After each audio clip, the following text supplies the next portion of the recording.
видите, черная полоса. Белая и черная. Вот это максимальный уровень. Я, конечно, такого не видел.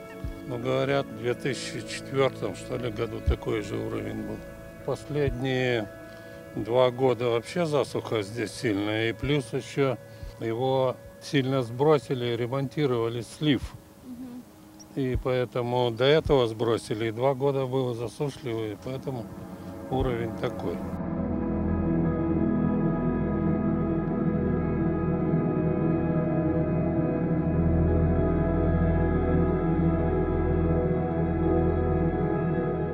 Я хищников ловлю.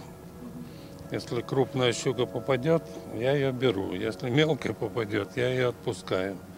А там с плотины вот сидят, там карпов ловят. Сейчас, когда обмелело, то щуки много ловят.